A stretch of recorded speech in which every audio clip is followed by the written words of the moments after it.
বকশীগঞ্জে জোরপূর্বক জমি দখলের চেষ্টা ও মারপিটের অভিযোগ ভুক্তভোগীদের। জামালপুর জেলা প্রতিনিধি মোহাম্মদ ইমরান আকন্দ। জামালপুরের বকশীগঞ্জ উপজেলায় বিজ্ঞ আদালতের মামলা উপেক্ষা করে জোরপূর্বক জমি দখলের চেষ্টায় থানায় অভিযোগ করেছেন ভুক্তভোগী। ঘটনাটি ঘটেছে বকশীগঞ্জ উপজেলার পৌরসভার ৬ নম্বর ওয়ার্ডের পশ্চিম গোয়ালগাঁও ব্রাক রোড এলাকায়। উক্ত এলাকায় সরজমিনে গিয়ে দেখা যায় ৮ ফেব্রুয়ারি শনিবার সকালে এই ঘটনাটি ঘটে। বিবাদী মোহাম্মদ মাসুম মিয়া ও তার সাঙ্গপাঙ্গদের দ্বারা জমির উপরে রোপণকৃত কলাগাছ এবং কিছু চারাগাছ অস্ত্র দ্বারা কর্তনকৃত ও উপড়ে ফেলা হয়েছে। এ সময় ভুক্তভোগীদের মুঠোফোনে ভিডিও ধারণের নির্যাতন ও মারপিট করার আলামত রয়েছে। এলাকাবাসী এই ঘটনার সত্যতা স্বীকার করেছেন।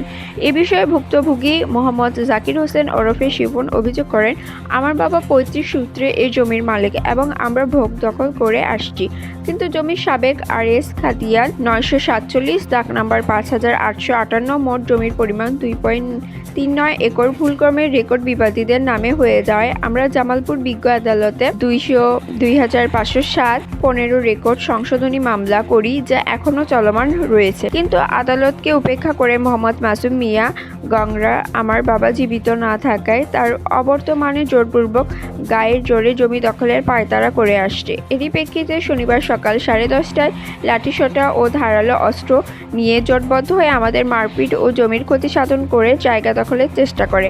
আমরা আত্মচিৎকার দিলে এলাকাবাসী এসে উদ্ধার করে। এই সময় বিবাদীরা হুমকি প্রদান করে বলে, জমি দখল না দিলে জানে শেষ করে দেব। বর্তমানে তাদের অব্যাহত হুমকিতে জীবন সংখ্যায় রয়েছে।